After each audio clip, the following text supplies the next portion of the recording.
just get this whole picture of like, wow, like I really, that's really cool to see what's happening in his life, and you know, kind of get the updates vicariously through, you know, these people that you follow on the internet. Through Instagram, yeah. Instagram's great that way. I've enjoyed that as well. You know, getting to see someone who I've watched on YouTube for a long time now get the behind the scenes more.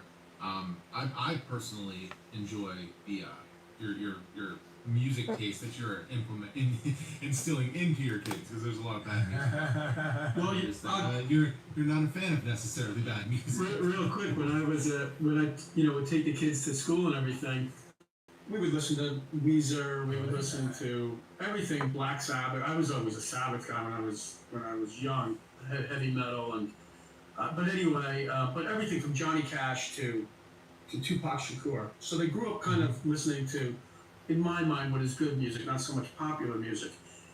And what I found has been like the most exciting thing in my life is, or one of them, when my oldest son was about a junior, he came home with this band called the Front Bottoms. And he put it on. I thought, well, it reminds me of the Violent Femmes, but it's cool. And we started to listen to that band, and then another band called Modern Baseball. And so I started to listen to their music, because I like all this music. And it's kind of like, reminds me of maybe folk punk, kind of. And what happens with music, and I think music is the highest art form for this reason, is you always associate moments in life with music. And so, because I listen to their music, which isn't very different from my music at all, I feel closer to them, and I always experience moments in memory with things that I've done with them because we've been listening to this music. Yeah. And it's all like really cool music. And now my oldest,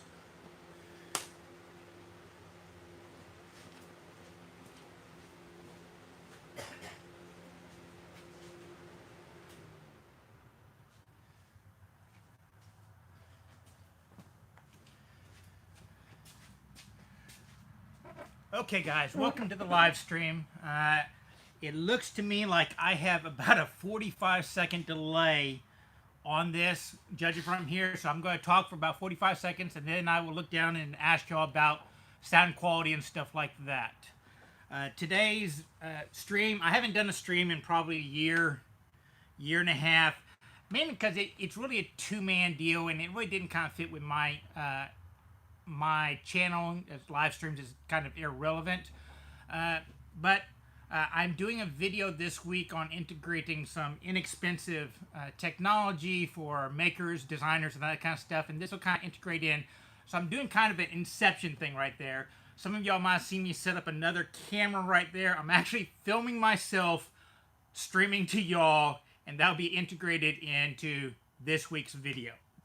So you can do me a favor if you want to ask a question, put 3 question marks in front of your text and I'll be able to see it. Other than that, I'm assuming that all the other comments are y'all talking back and forth to each other. It's one of the other things that's nice about having 2 people when you stream is one person can watch the chat and the other person can answer questions.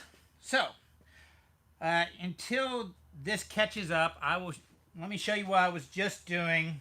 I spent about 2 hours right before the stream.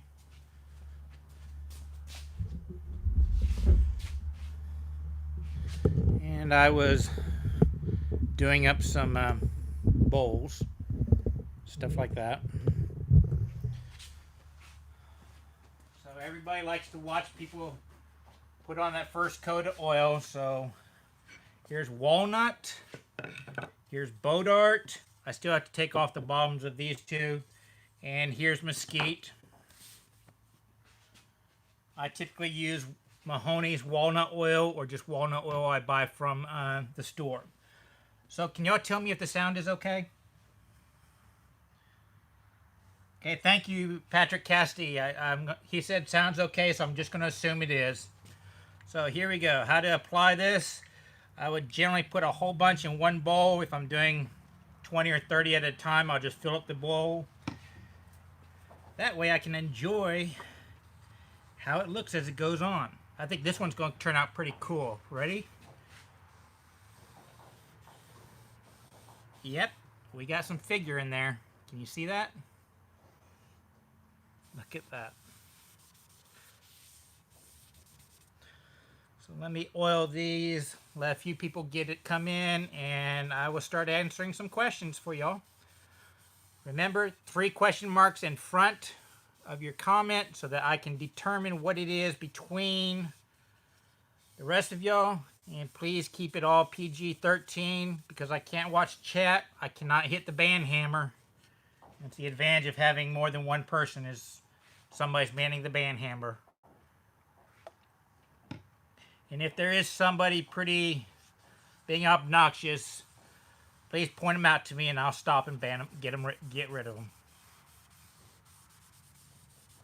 This is a piece of walnut that came from Reno, Texas, right on the river.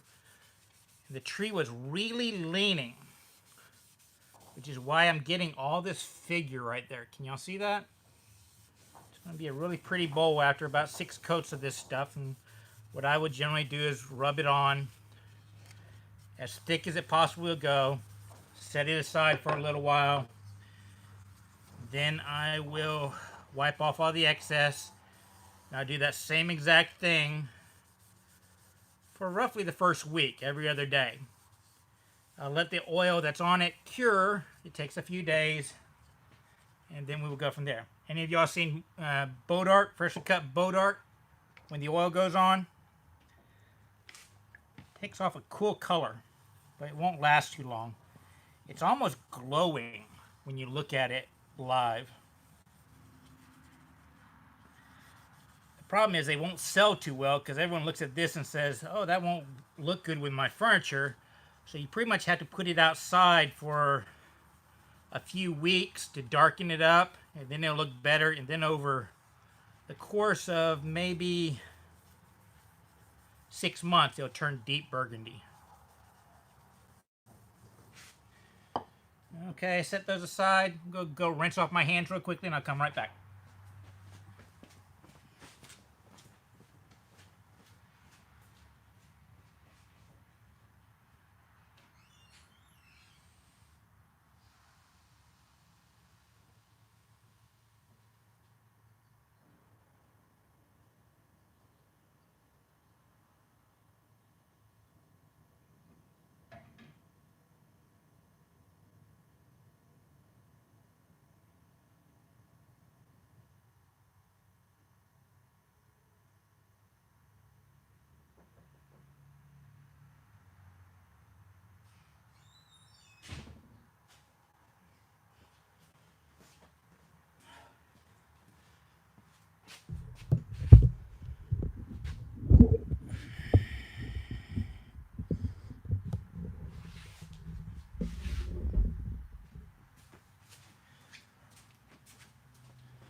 Okay, my first question was a mail-in question. Somebody didn't think that they were going to be able to make it here.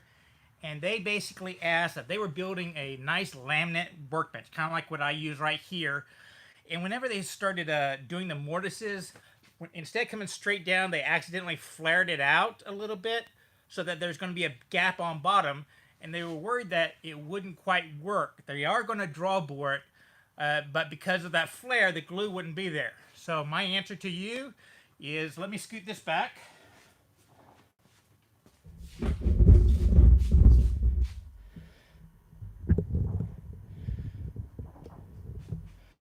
See my workbench?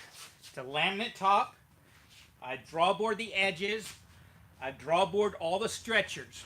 There is no glue in my workbench other than this laminated top.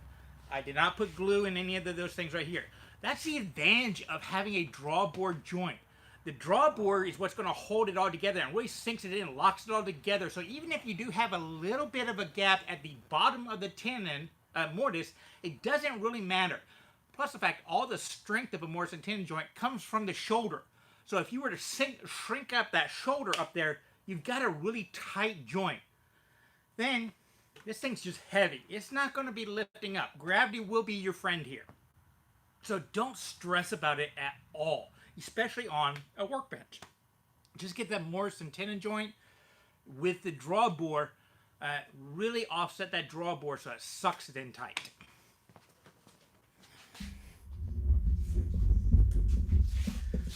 Okay. Oh, and another question. Everybody, every time I do a video with planes, they always ask me, where did I get this screwdriver? It's from Lee Valley. Just go to Lee Valley. It's dirt cheap. I want to say $10 or $11. Okay. I'm scrolling back up looking for questions.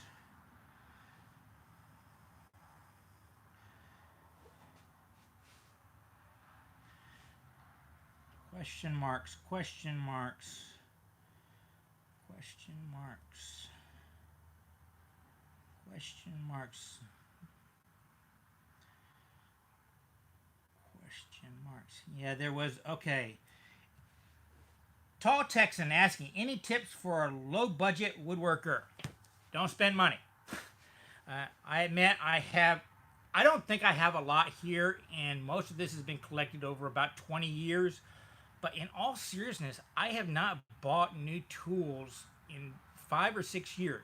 I bought a drum sander at the beginning of this past year, and that's the first major investment I've done out there. If you're on a small budget, just pick up the tools that you want to use for that project and go from there. And if it was me, I'd stay away from power tools for the very beginning. Learn your basic skills, make basic boxes, that kind of stuff. I hope that answers your question. Okay. I saw you, Callahan. Thanks for the update on the sound. Where did I... question from Jeff Solenberg. Where did I get my workbench hold downs? When I first started, I was working in a corner of my apartment, and I bought this style of workbench hold down. And this is great if you can't make a lot of sound. I was on the 3rd floor, so all you do is you tighten it down and you can work with hand tools all day long. I don't think I've used this in a couple years. I just keep it here just in case. These right here are from Gramercy, tools for working wood. And you buy them by the pair, and I want to say it's only like $30. It's dirt cheap for what they do, and you can do so much with them, from the bench top to the sides on your legs if you need a very inexpensive leg vise. The only reason why I have so many of them is I was running a small woodworking school for a while, and I wanted to have 2 per student that I would be able to teach, so I got a bunch of them. But you've seen some projects where I'll use them all. I use these instead of pipe clamps. I make small stuff. Okay. Once again, I do apologize. I'm doing this by myself, so I don't have somebody reading these comments. So if I miss yours, I apologize. If you'll put 3 question marks in front, I'll try and get to them.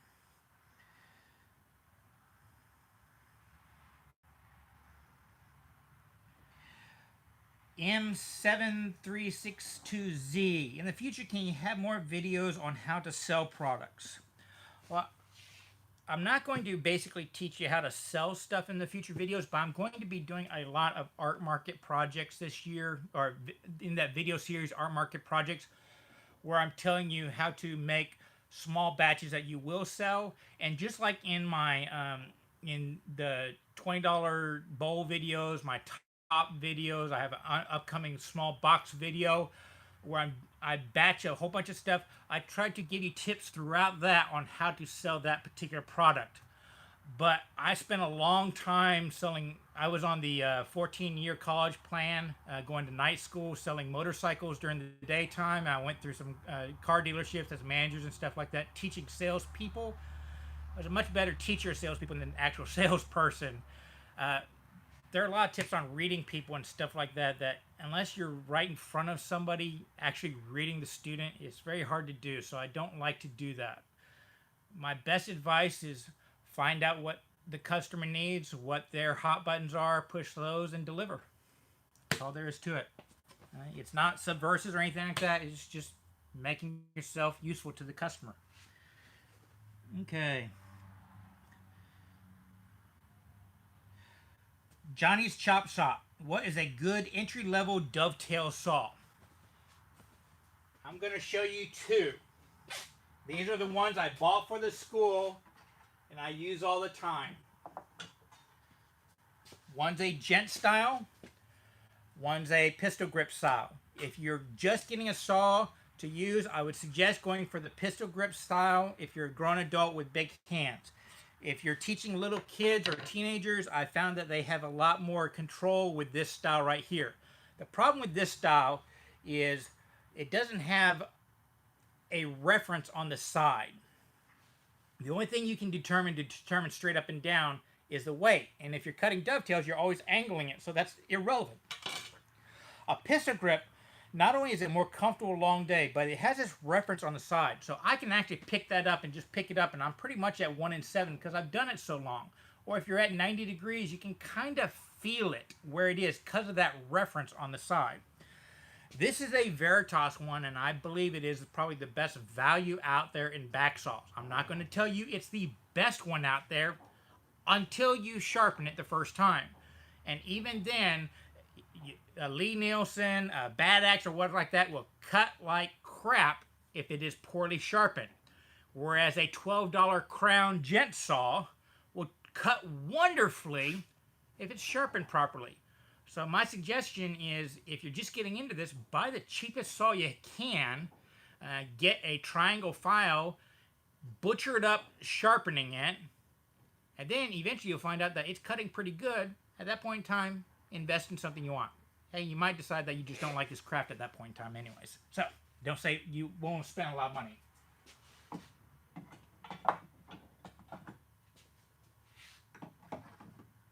Okay.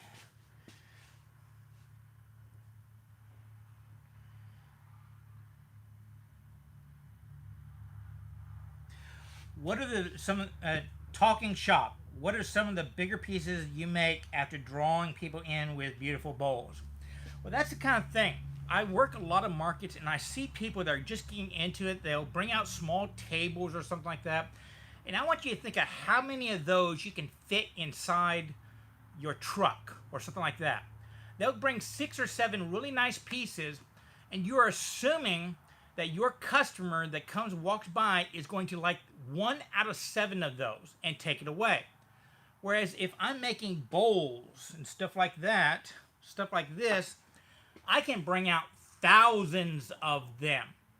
So I have a much better odds that I'm going to have something in there that's going to really appeal to the customer. And I've found a general rule. I am never going to sell more than 10% of the inventory I bring out to a market. Great and wonderful day, I sell 10%. That's really good for me. If I sell more than 10%, I didn't bring enough inventory. If I sell less than 10%, I didn't have as good a variety of inventory. So you kind of judge it that way.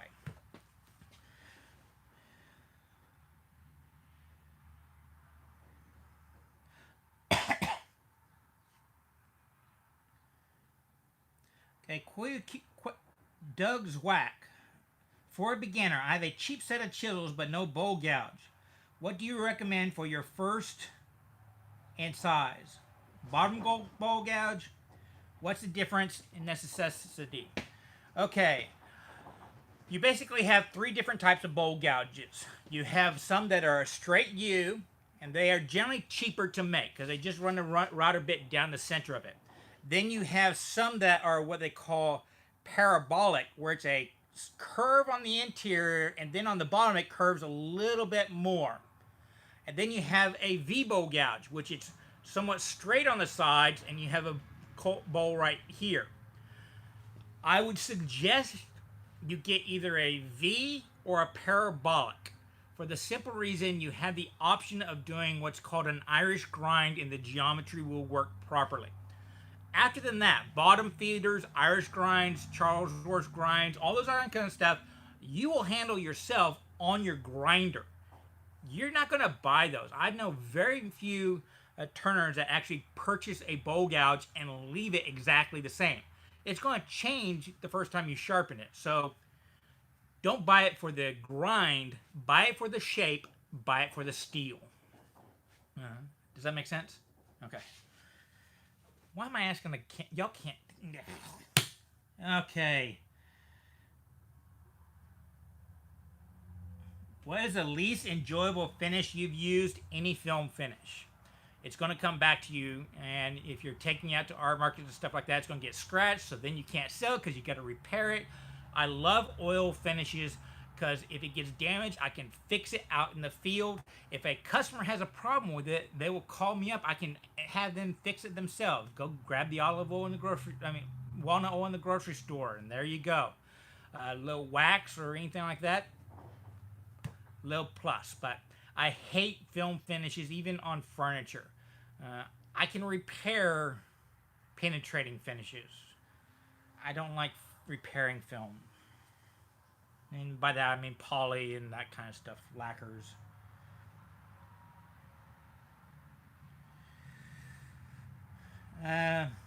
Thor, you mentioned where you got the walnut. Any suggestion on sourcing other woods?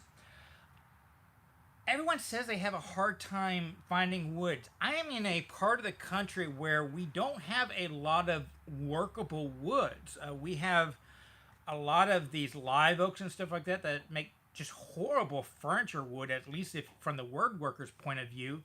But we don't have a huge variety, and yet I can still find stuff because of Craigslist, arborists. I mean, they want to give you the stuff because they have to process it otherwise, or they have to pay the city to come take it away. And in my city, a tree falls over and it falls in the street, you're pretty much guaranteed a $300 bill from the city if you don't get to it in time, because they'll charge you to haul it off. So, I mean, after storms or something like that, you'll find anything you want. You just can't be too picky at the timing of when you're going to get it. So if a walnut tree falls down, store it up. Now, that does assume that you have a place to store it. I would love to have a yard where I could just drop trees off and stuff like that.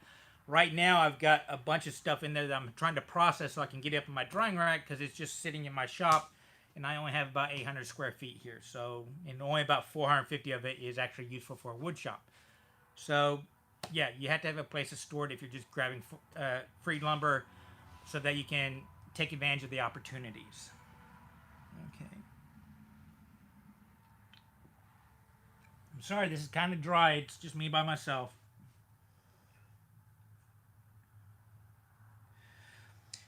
Tim, do you have a preference on carbide-tipped tools for use for turning blanks? I wouldn't use carbide for roughing out blanks. At least in my part of the country, because we are semi-desert, the woods are really hard. We have a lot of silica and stuff like that. And I'm not saying don't use carbide because they won't work, because they'll work wonderfully. They're just really expensive because you're going to go through them like potato chips. They will fracture because they hit sand or bark inclusions, or even, I hate southern yellow pine, those hard growth rings, they'll fracture a carbide bit. Those ads where they say that, yeah, you got one bit, you can turn 20 bowls. No. But you can resharpen carbide. The problem is if it fractures on the corner, it's not worth it. A diamond sharpener, just pull them off, put them on there, go back and forth, resharpen them. I only have one carbide, and that's because my sister loaned it to me to try out, and I don't use it for anything. It's just so fast to resharpen a normal scraper. It takes seconds. It's just nothing. Sorry, I don't have a brand name or anything like that. I'm just not a carbide user for the simple reason I'm cheap and I can't afford not only the recurring cost but the upfront cost.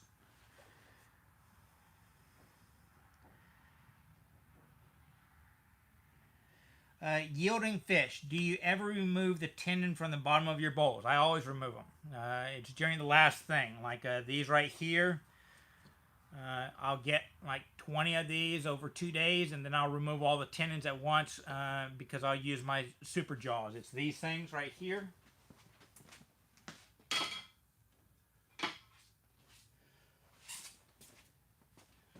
They go into the jaws, and you can kind of pinch down on them. It's just a pain to put these on, so I like to get about 20 bowls ready. Then I'll do all of them at once, starting with the smallest and going to the biggest. And I explained this in my $20 bowl videos at the end when I remove all those tendons. On plates, I generally will use a recess. So I'll put a tenon on this side. I'll turn this to its finished shape. Then I'll put the bowls into the recess, turn it around, finish that off, come up and finish it. But that's generally on plates. I know I should use a recess on the monster size, 20-inch bowls. I just don't. Yeah. Okay, give me 30 seconds. I'm going to relocate this camera that I'm filming myself filming so people can see what's happening right here.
Short, fat, white person. Of course I missed. Okay. So, Jay, what percentage of my work is custom orders? I will tell you, I don't have people approaching me for custom orders. It might just because I'm a turner and you have a few people that are doing production work that have a name out there. But for starting out production turners, I don't know of anybody that's actually starting out like that. I know Ashley Harwood, she's got a name for herself, but she kind of had a boost with a lot of people wanted to do film on her, so, and she got an apprenticeship with Stuart Batty, and he really promoted her to the upper echelons quickly by getting a lot of these symposiums and stuff to hire her in. So she made a name for herself really quickly, and even she doesn't get a lot of production work. Furniture ways, I'm just not known as a furniture maker, and I'm going to try and change that this year because I much prefer furniture making.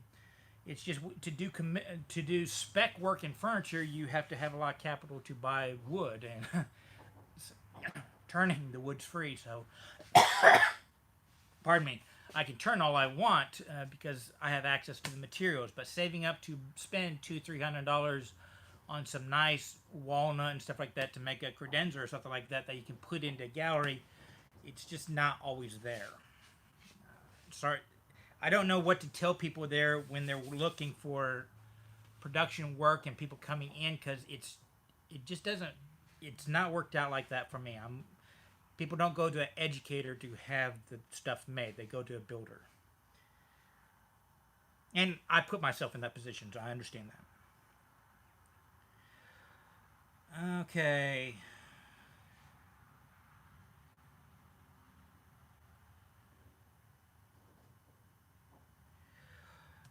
W. Key Callahan, question, how do I get different kinds of woods? Call your local arborist. Everybody's planting ornamental trees in their backyards in Texas. You're in Longview, you stated in your question.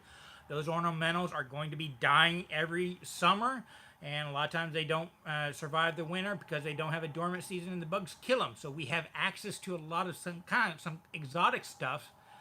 Plus, we have a lot of invasive species in here. Bradford pears, bodar, all that kind of stuff. All that's just being torn out by the city left and right. So contact your arborist. And most big cities have a Parks and Rec department, Texas Wildlife Commission. You can actually go out on public lands if you get permission beforehand and haul off any trees that have fallen down naturally. I think that's how Matt Cremona gets a lot of his stuff when he was getting stuff out of the forest, is he would just go out, search out, look for stuff that fell down. His big, that tall thing he made where he dragged it back out in the woods where it was, the tree fell. Well, that's where he got that cherry tree was, or whatever tree it was it just fell over and he dragged it out. So you don't have an excuse for not finding the variety of woods if you put a little effort into it. If it's not dropped off at your front door, or you can't buy it at Lowe's, well, you'll have to put in a little bit more effort.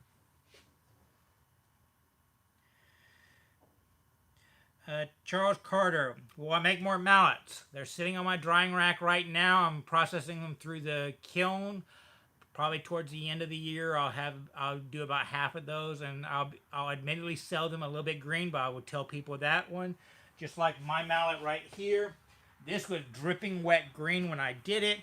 It dented a little bit those first months, but never splitted, never thing like that, and I've abused the hell out of this thing, so it'll, even green, the mallet will work out well. But I do want to get it drier than I did that one to sell. So hopefully towards the end of the year. It just takes time for wood to dry.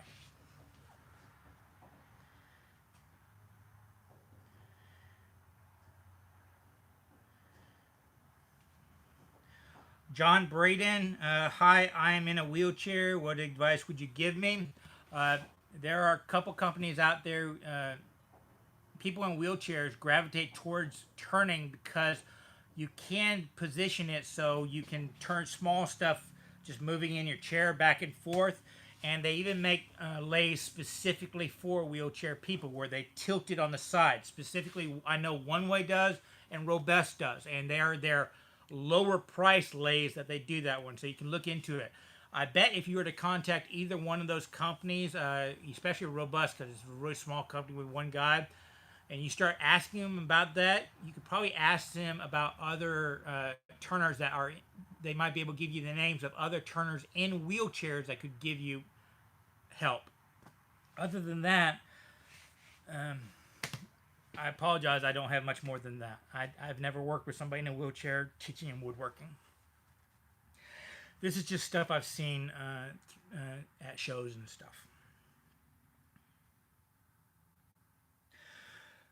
Tim Daw, can you talk about why you use walnut oil? Well, if you do a little research, walnut oil is the traditional oil we did with furniture making. Linseed oil and all that kind of stuff is newer. It's 200-300 years old. These polymer-based stuff is that. The walnut oil dates back, Egyptian age, because walnut oil, flaxseed oil, there's only 3 natural oils that will fully cure on their own. Walnut oil, flaxseed oil, and I always get confused. Flaxseed and linseed oil are the same thing, just different process. Anyways, those 3 oils. Walnut oil is traditional. It's been used forever. Now, you can use the walnut oil you get in the grocery store, and it's just dirt cheap. It's like $5 for this much, where the mahogany stuff is $20. And I love it when people go out and buy butcher block oil. You turn around, you look at the ingredients. What is it? 100% walnut oil. And they sell it for $20 a quart, and then it's pretty much the same stuff you get in the grocery store. The thing about the stuff in the grocery store is it will take longer to cure. They do process this, Mahoney processes this walnut oil, and if you use it, it's a little bit more tacky out of the bottle. It's a little bit thicker. It's not quite as watery. So it dries quicker, and I don't want to say it harder, but it fully cures sooner. So, if you're using this stuff and you want to sell the bowl in a week, I would use Mahoney's oil.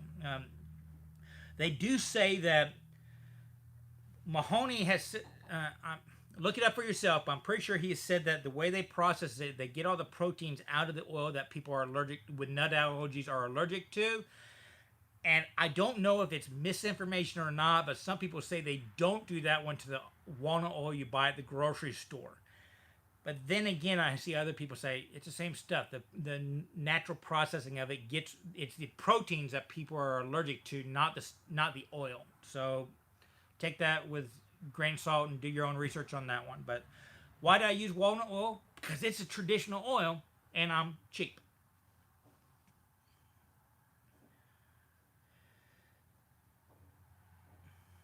Okay, Andy Crow, how's your book coming? It's coming along. I've got the outline done. I'm a very, very slow writer. I did just finish 2 articles for Popular Woodworking magazine. They got them all submitted, but with what we heard about yesterday, I'm not sure those are going to be happening. Christopher Schwartz has been very, very nice with me behind the scenes. He's been working on my writing style. A lot of the blog entries I did with Popular Woodworking 3 years ago was our interaction and him helping me with the writing aspect. I am just an extremely slow writer and a reader. If y'all ever watch my videos, I have really bad astigmatism, and reading is difficult for me. I have to reread a whole bunch. So, while a lot of people can read a book a day, it'll take me a month a lot of times. So I'm just really slow at it, but it is working on it. I got the outline fully done. I want to get all the writing done, and then I'll go back through and redo all the exercises and photograph it at the same time, so I make sure I catch all my mistakes in the writing. But I'm working on it.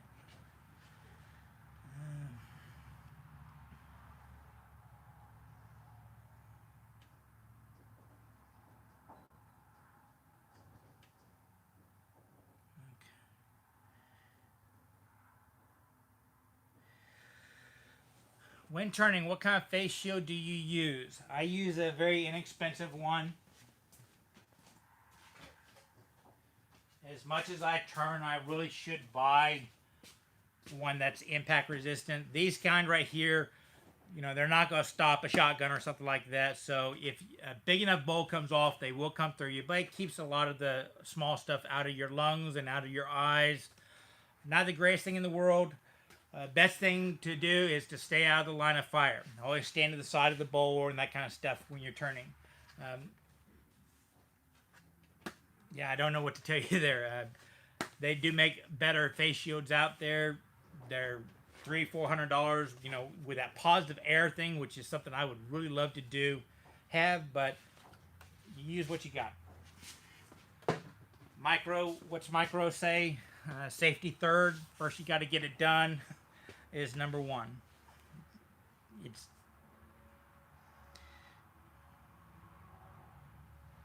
okay.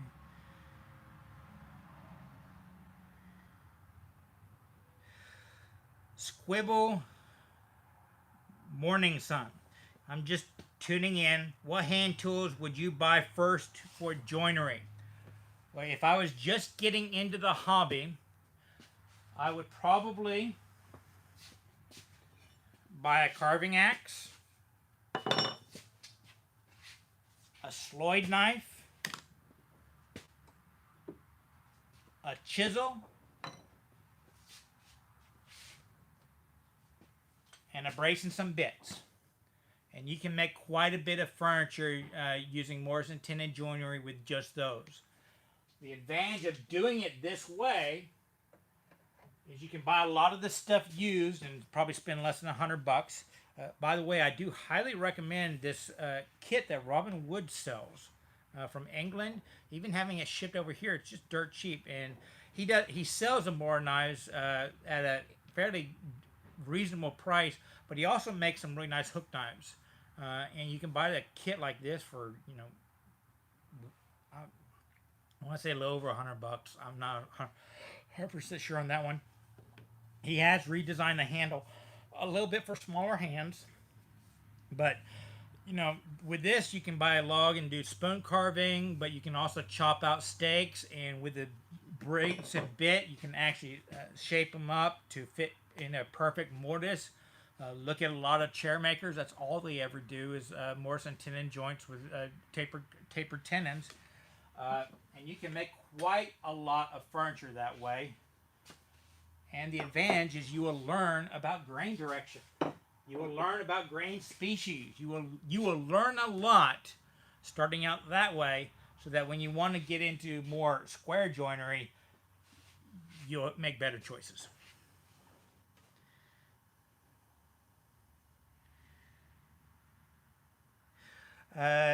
Don Cooper, do you venture out to Houston for shows?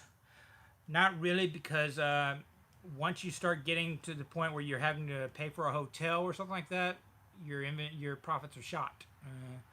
Because when you get that far out, you got more gas, you got more wear and tear. A lot of times, then you'll have weather getting to places, so your inventory will get rained out. There's a lot of variables there. Whereas if you stay within, 2 to 3 hour drive, you can actually get back home thunderstorms are coming through. You can watch the weather. You don't have to pay for housing. And I have camped out in the back of the truck, but it's not nice doing that one with all your inventory out in the open. It's just so yeah. I kind of stick in my area. Plus, I taught down at Clear Lake High School for almost a decade, and I had to rebuild 2 houses because Shore Acres, Ike and Rita. One, I had just rebuilt it like 2 weeks beforehand. I was just going to put the soffits underneath. Rita came through, totally destroyed it because Shore Acres was where all that funneling came in there. And then by the time I got it finished, redone up for that, Ike's there. So I don't like that area. Tall Texan, what's your opinion on selling your work online? You're competing with anybody and everybody. You're competing with people that don't need to earn a living at that. You are not going to have a face-to-face interaction. You're never going to develop loyalty of customers. Be-back customers are practically non-existent. Put to you this way: I have a online store on my website. I have this medium. At the end of every single video I ever do, I tell people to go to my store, my website, look at my store for t-shirts, swag, all that kind of stuff. Never really sold any of my own woodwork through that site, other than mallets, tools. But the actual woodwork I make, it doesn't get sold online. I have not figured out that market. Probably a better answer is I have not figured out that market.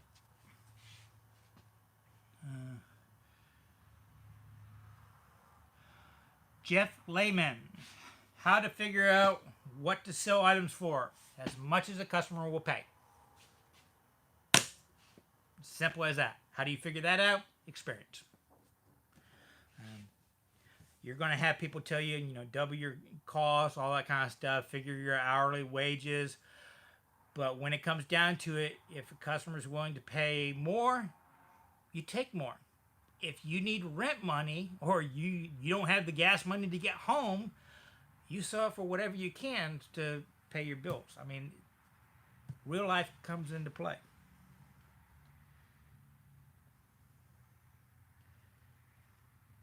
Any tips for working with small pieces of wood under a foot in length?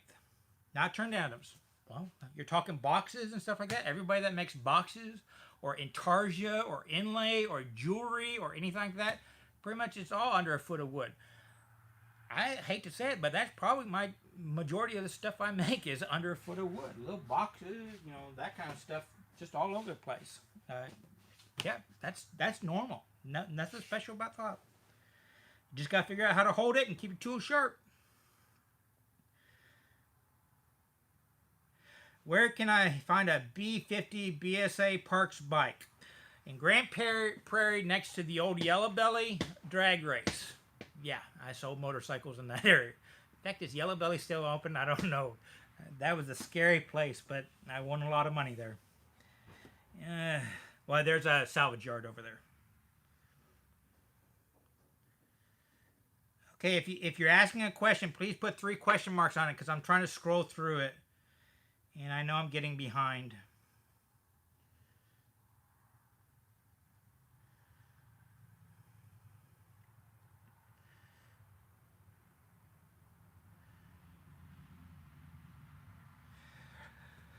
Tom, would you say boiling or pressure cooking is better for crack-prone green woods like English elm? Planning on making some kuksas? Found mixed info all over the place. My personal opinion, if you rush it, it's always going to go bad. Just stick it on a shelf and let it dry. While it's drying, you can do other stuff. Eventually, in 6 months to a year, you'll have enough inventory that you won't know what to do with. I have stuff over there that I put on the shelf to make nice little boxes and stuff like that. I said, oh man, I don't know what I'm going to do until I get those. They've been there for 4 or 5 years. And really nice stuff that I'm going to get to.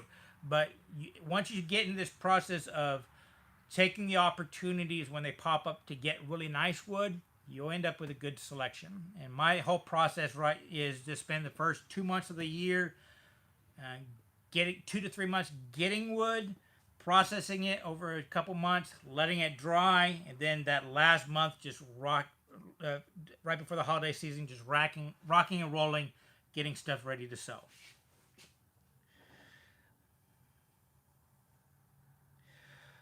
Tall Texan, is woodworking a practical career or is it at best a hobby? Well, let's look at a history lesson. Throughout human history, woodworking has been a labor job. The uneducated did it. You look at even the Middle Ages, this area time we covet, from the mid 1700s up until the Industrial Revolution. Everyone said it was great, most skilled workers. Well, people were basically selling their kids into indentured slavery through the apprenticeship program to become woodworkers. That wasn't something they probably wanted to do. Now, as time goes along, fewer and fewer people are. In fact, I read something that around 1920, the most common job in the United States and most industrial countries was as a woodworker, a furniture maker specifically. Not even a carpenter, a furniture maker. All these New Yorks and stuff like that, all these big buildings where they had the sweatshops, what were they making? Furniture to send off elsewhere. So it wasn't considered a high class job. So why have things changed?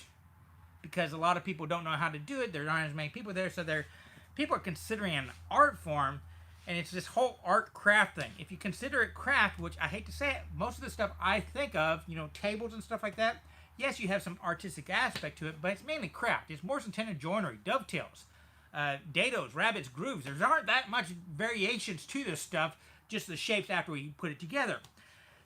That's craft. And craft is kind of general labor throughout human history. So you can make a comfortable living at it. You're not going to make a great living at it. If you're a half-assed at it, you're not going to make any living at it. Let me hop off the soapbox there. Okay. Is this... Joshua Castleberry, what is your favorite type of wood? Any free wood. Any advice for an apprentice trim carpenter? Find a really good expert that's a good teacher. You will never get any higher than the person you're learning from, at least initially.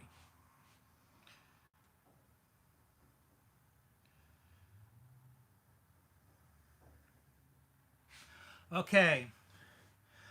Joel Crone, I'm cutting diagonal half lap joints. I'm assuming it's kind of a miter. What you're talking about is this is a half lap on the joint. The saw blade wants to jump.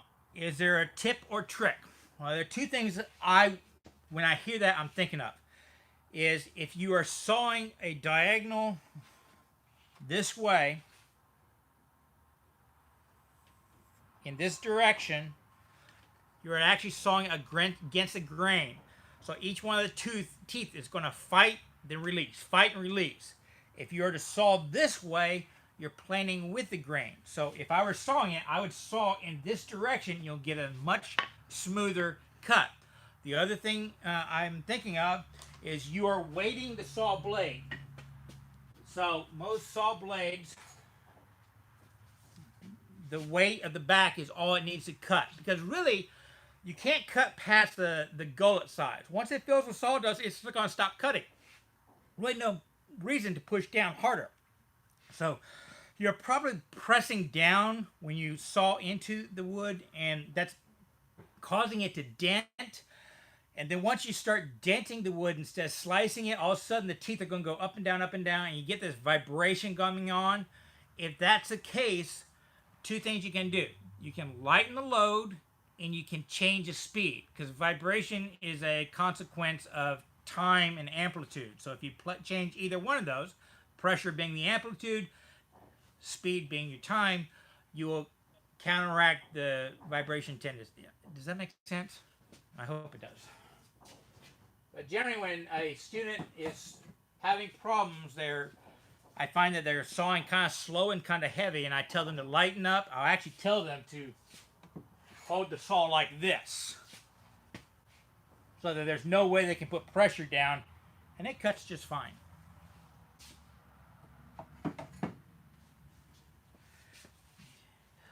I apologize, guys. I'm now at 7:30 on my questions, which means I'm 20 minutes behind y'all on entering them in. And I'm probably going to stop this a little after 8. So judge that window if you want to ask a question now. I'm going as fast as I can.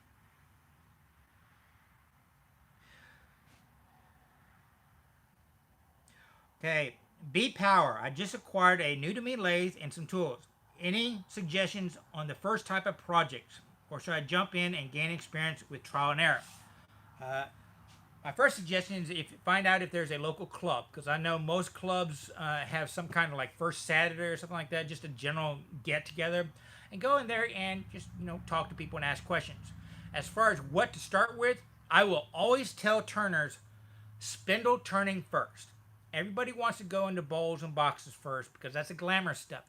But spindle turning is what teaches you the tool control. And there are a lot of things you can do in spindle turning. You can even make furniture as a spindle turner. But learn the skew, learn the spindle gouge. Don't need scrapers in spindle turning that often.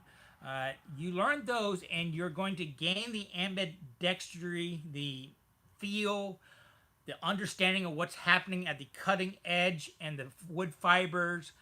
All of that will begin to become native.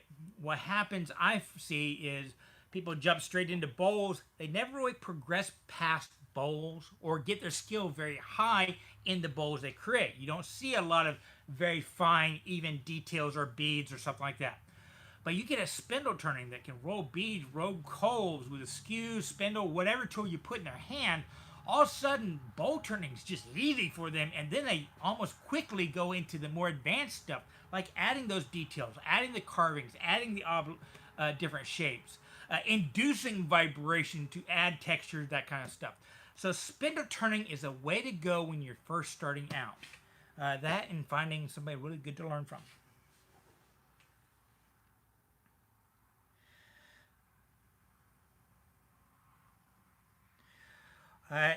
Evil Dolly, how long before I can spray lacquer on top of BLO? Make sure that the BLO is fully cured and it should be fine. That's going to be a very variable of temperature, humidity, how old the BLO is, all that kind of stuff. I will tell you, spraying lacquers and stuff like that, I just, as I said earlier, I'm not a big film finish fan. But the person to ask that would be Mark Spagnola, because he did spend quite a bit of time in a cabinet shop learning that kind of stuff, and that's kind of his chemistry is his big bag. So he is. Other than that, buy a book by Bob Flexner. That's where I got all my finishing knowledge from, was Bob Flexner. And really, I don't do much in finishing other than oils, waxes, and shellacs.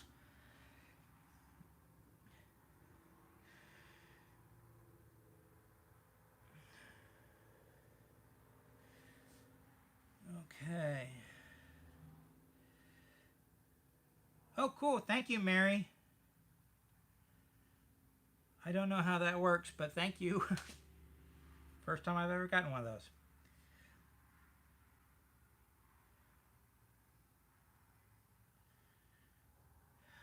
Aubrey Kuhn, how much force do you apply when using an abrasive like a rasp, sandpaper, sanding block, or sharpener?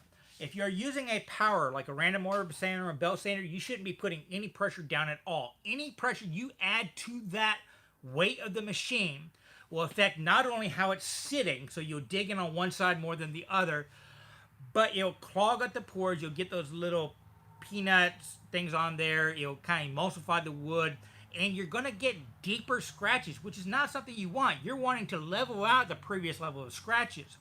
As far as a rasp, in all actuality, I'm lessening the weight of these. When rasp is a two-handed device. A lot of people don't realize that. You want to push it forward, and you have directionality on the teeth. So whenever I'm moving it, I'm actually somewhat lifting up and just kind of gliding it over. It's kind of like taking a chisel or carving. I'm not putting into the wood. I'm carving off of it. So how much pressure depends upon the situation, but generally with sanding, you shouldn't be putting any pressure down at all. If you are, you're making things worse rather than better. And in using carving tools like this, it's almost like you want it to be light as a feather and just gliding over.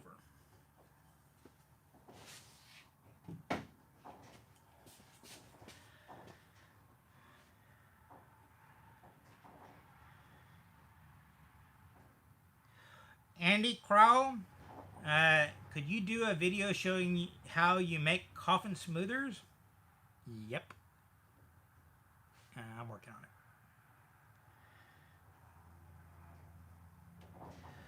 The Omega. Here's your answer to your question.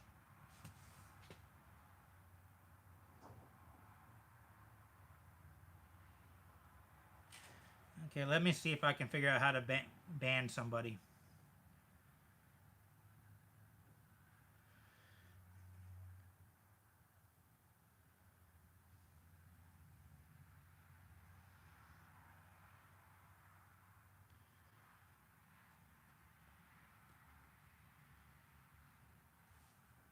That wasn't it.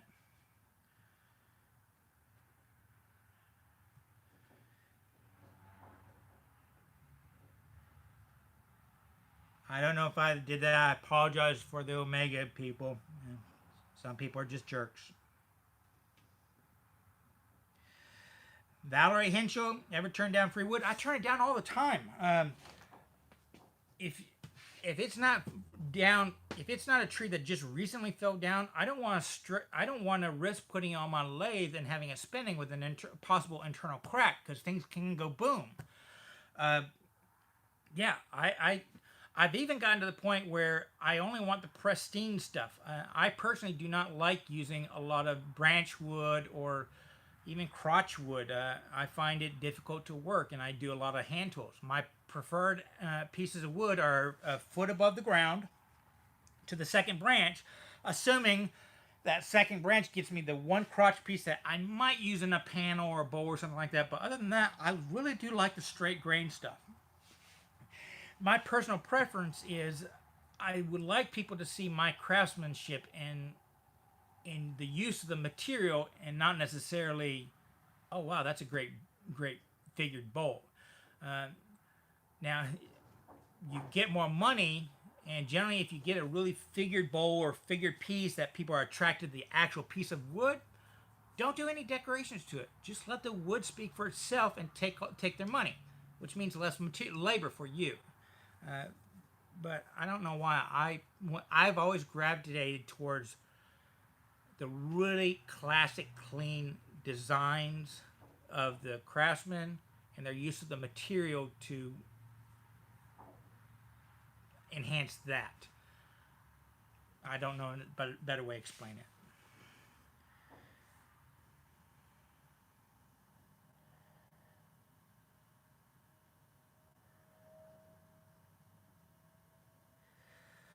Yeah, Tom, follow up to your response. He lives in Australia. It's much hotter, so stabilizing wood and making it dry slower is kind of a must there. Yeah, and yeah, it's hotter and it's drier there, I assume. The more inland you go, so it evaporates quicker. So I think a lot of the times y'all are trying to hold as much water in as long as you can. In Texas, a lot of times people cut down a tree and they'll slab it out, and they'll think they're slabbing out, stickering it, but then it's so dry here in certain parts of year, it sucks the external water out, and then you got wind going over it, so we'll get a lot of surface checks that just destroys the wood, but you don't recognize it until you cut into it, and all those internal honeycomb cracks is just even air dried. You just have to be careful.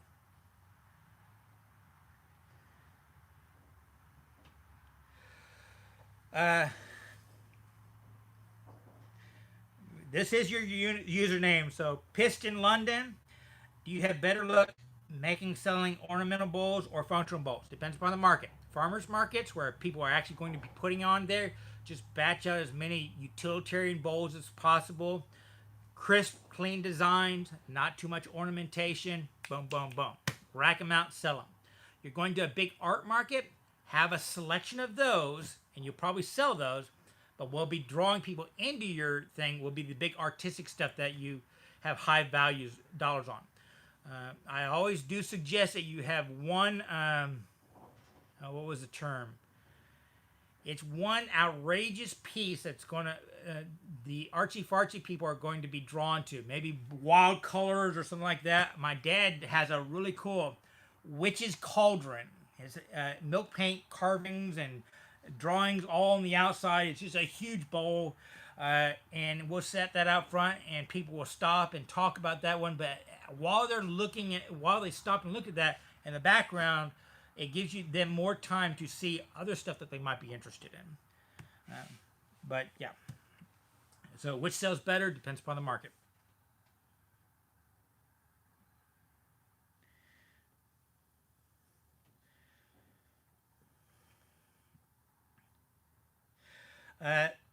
Lasset is spilling. I'm having trouble hollowing out dry hard wood. May my lathe just be too weak? Well, probably not. If you're hollowing, you're not... most people, when you're hollowing stuff, you're only hollowing that much. So it's not so much torque. Whereas if, you're hollowing a big bowl and stuff like that, you need the horsepower because you got a lot of torque on the outside. The problem is probably you are extending your tool too far out to get that hollowing action. And when you do that one, that's why they have hollowing systems where they have the long handles, so you can put pressure on the back to stabilize that, and you get really thick pieces of metal. If you're using something like a spindle gouge and you get it sway up there, well, the metal's actually flexing, and that actually could snap if you're not careful on it. So my suggestion would buy a dedicated hollowing system if you're doing like large vases, about that long. Anything past, hold on.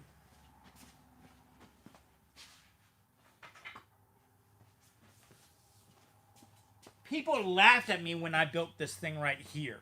Okay? I called it the most wicked tool thing out there. And I built this for specifically hollowing. I got a really large spindle gouge. I've got a unique grind on it.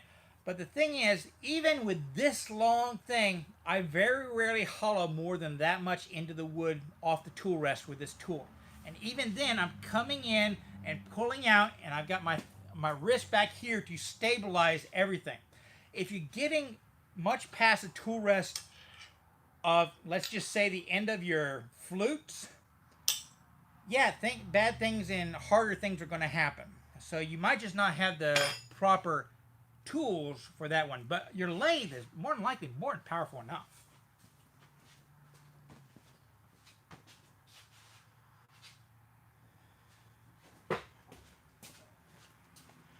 Okay, guys, pardon me for 15 seconds. I'm going to relocate my camera to get a different angle for the shot.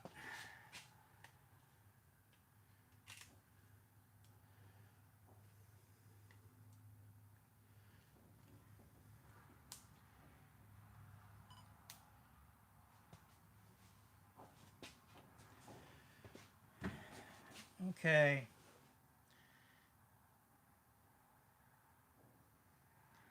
Wow, the Omega really, I hadn't gotten down.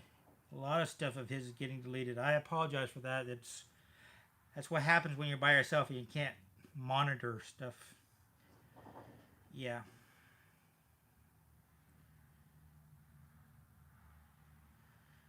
Okay, I don't know why everyone's saying done. Okay.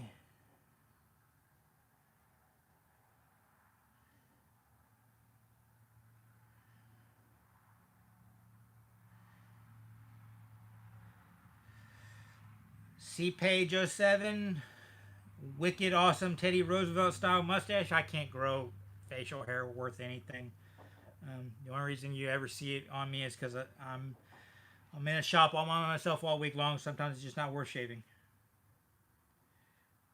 Okay,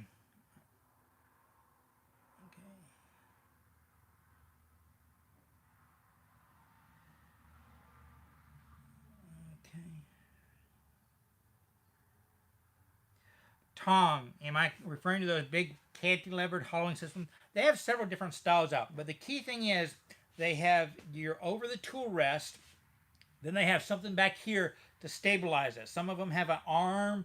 Some of them have something that pulls down from the leg.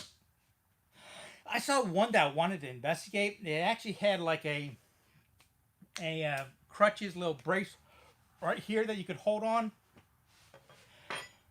I've never really figured out where to buy those, but some people have told me that you really don't want those because if you get a catch, you'll blow out your shoulder because they'll like that. So, yeah, they're all out there.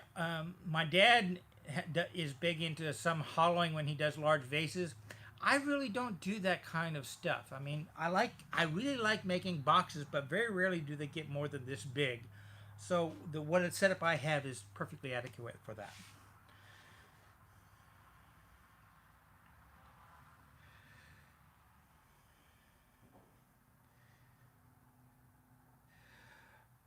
Ron to it. How do I like streaming live? Well, I don't like. It's weird. When you're teaching a class, people are there for your content. There's a boundary there. In live streaming, it doesn't seem to be there. So, plus the fact that if you're by yourself, you have people like jerks that you don't realize are insulting other people, and you feel bad about that. There's a lack of control and human decency that you don't have in streaming that disturbs me.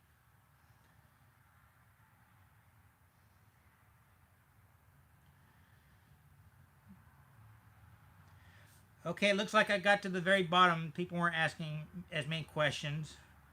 So if you have any last minute questions, go ahead and ask them now.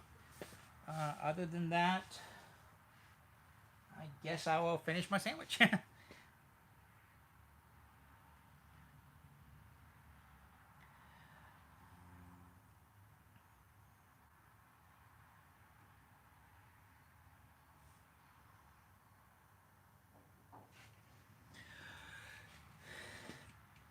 See page 07. Do you have a video dedicated to using a chuck on the lathe? I just got a Nova G3 and I feel I need some guidance on the proper processing and using.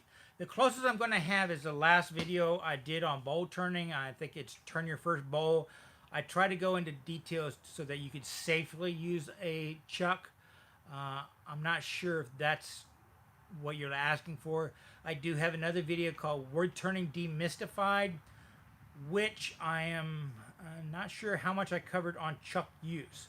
I will tell you this, if you're getting a chuck, I am very much partial to getting a name brand chuck, either a Vicmark or One Way. I'm on the One Way camp, and it's one of those things, once you pick a class, you'll probably stick there, because there's no reason to switch to everything.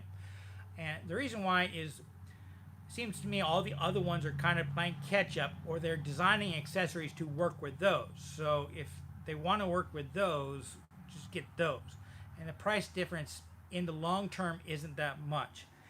I was in a situation where I had to buy some knockoff Chinese ones from pretty big name companies, and they just don't last. I mean, I have one over there right now that it couldn't hold its jaws parallel to save its life because it's just started wallowing out. And then I have a Stronghold, and the chuck that I take to every single art market out there that's just completely rusted out looking, works perfectly fine, and I bought it used on eBay. So it's probably 30, 40 years old. So just get a good chuck and you'll be happy. 3 essential turning tools. Roughing, I'm assuming you're a new turner and you're going to be turning between centers. You're not going to be using a chuck or anything like that. I do have 2 videos, the Wood Turning Demystified and Turn Your First Bowl, targeting brand new wood turners. And I hope I didn't talk down to people, but I really brought it basic way down there. But it'd be the rough and gouge, a 1-inch skew, and a spindle gouge. And you should be able to make 90-95% of all the stuff you'll need. Another tool that would be nice would be a parting tool.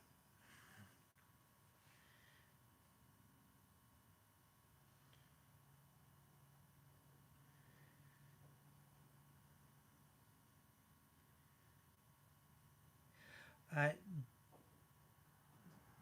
Dana, Dana, Dana Dananin. Uh, I don't know what a Russian lathe knife is. I apologize. I don't know what that is. Okay, it's a little over an hour on this one. I will give it 5 more minutes for any last questions, and then we'll call it a night. Hope you all enjoyed it. You will see yourself in video later on in this week as I talk about some technology I use for general creators and that kind of stuff that I'm really enjoying. And I have I might skip a few videos to. I've had an idea for a design of a bunch of different kinds of tables. That there's one or it's a simple design, but there's one or two joinery things that I haven't seen anybody else do. They've done areas of it. You know, there's certain. I'm using some sliding dovetails and some Morrison Tendon joinery. That's it to build an entire table.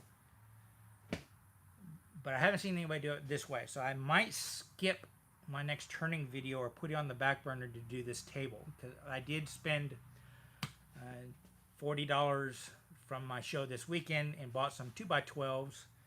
Yeah, I use a lot of pine for experimenting, so maybe I'll do a how to build a nice $40 table or something with drawers.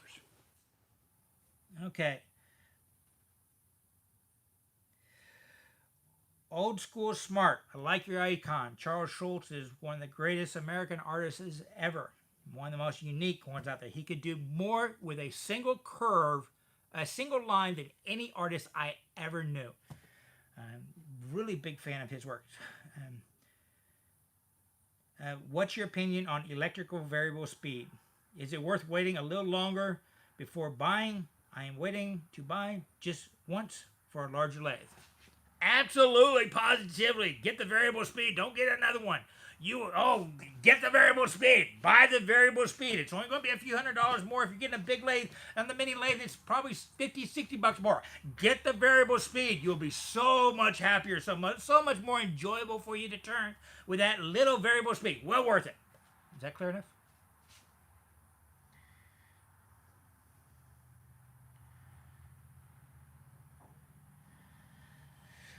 Okay, Billy Burt. Several people have asked if I want to start doing wood turning. Any suggestion on what lathe, make, and model to look at and tools to get me started? I have limited budget and small wood shop. I talked a lot about this in the Turn Your First Bowl video, which lathes and stuff like that. A short rendition. If you're getting a mini, get a jet. Used ones will come up on the market to $250-$300. If you ever spend less than that, you're probably going to have to put bearings or something into it, so that you're going to be back up in that price range. Brand new, they retail with the variable speed for I think $699, but they're generally on sale somewhere for $500. You will probably spend that much money more buying a chuck and some gouges and that kind of stuff of decent quality, but after that, you don't have to spend any more money. If you are just getting into it, go find a wood turning club.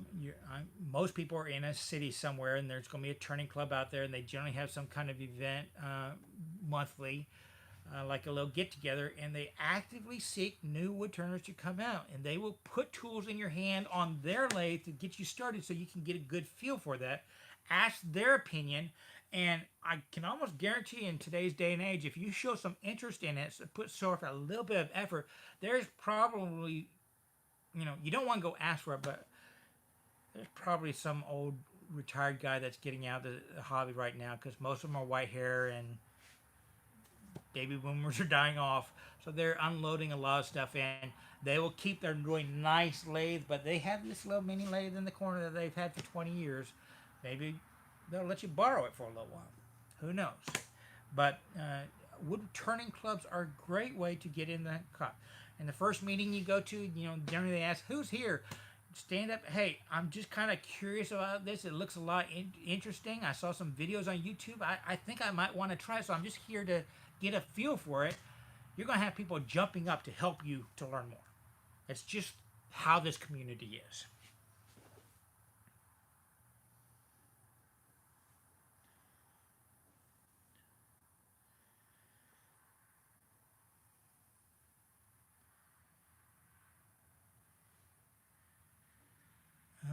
Heidi Bumblebee, I don't know who that person is. I don't know what's going on there. I apologize. I'm just scanning down looking for 3 question marks and hoping y'all are finding people to point out they're being jerks.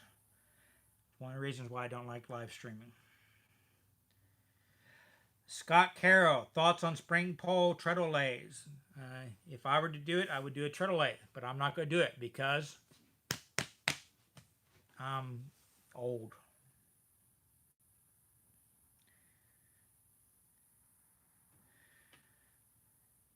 There you go. Gentleman apologized. He didn't mean to do that one. That's good internet decorum. If you overstep your lines, admit it, move on and learn. I like that. I appreciate that. Okay, that's it, I think. No more questions. I hope y'all enjoyed this. Don't know when I'll do it again. It'll be kind of random. I'm doing this basically on an iPhone, the whole streaming aspect of it, and on this, and I'm using an iPad. And this video right here is how I use those 2 items in technology. And I will tell you, as a quick hint, I picked up I was never a tablet kind of person, but about a year ago, my mother, she had an original iPad, or maybe the 2nd generation, that was just getting really, really slow. So she bought her a new Mini, and she gave me that one. And I found I was watching all social media on it. And then they came out with that iPad Pencil. And a little background on me, I taught technology. I'm a big Adobe fan. Not a fan of their new CC. I hate subscriptions. But, Adobe Illustrator is probably the greatest program ever invented. And I grew up wanting to be an illustrator. That's why my appreciation for Charles Schultz. So over the Christmas break, one of the few times that Apple ever discounts anything, they discounted their educational iPad down to like $249. I bought that and an Apple Pencil, and man, in my old videos you used to see I had a little notebook, an orange notebook right here. I was constantly drawing in it, but with this new program, all my sketches are now here. Oh, Siri, go away. So if you want a sneak peek of the table that I'm thinking about building, there you go.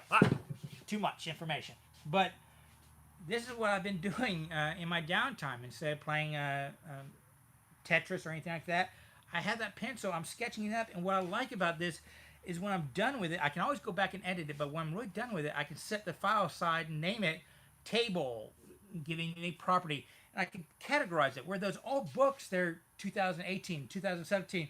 I don't remember where that drawing was I was doing. This, I can archive stuff. I can go back to it. I can change it. I'm this past 4 or 5 months, this has changed the way I design stuff, and that's what this video is going to be about. So I hope y'all look forward to that. And I saw a few of y'all left the